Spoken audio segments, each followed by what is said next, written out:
unha lembranza que se repetía mínimo un par de domingos o mes. Alá arrancábamos dende Vigo con meu abuelo rumbo a Padrón, casi como unha liturxia, bueno, igual que a liturxia de parar a altura de Valga porque tiña que vomitar, mareábame normalmente.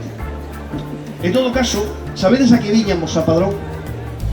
O mercado do domingo a comprar dúas cousas: o queixo de tetilla, que o comprábamos sempre aquí no mercado, e os pementos. El, o meu avó, foi o primeiro en asegurarme que solo os que compraba aquí eran os de verdade.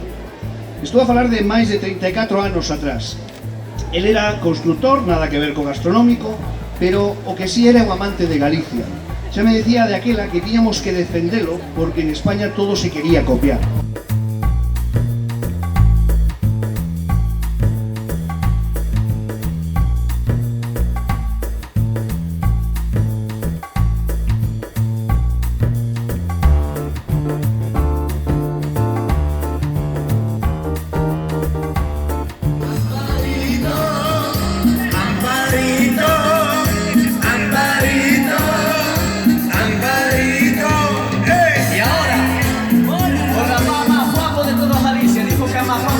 Parece ser muito amiga.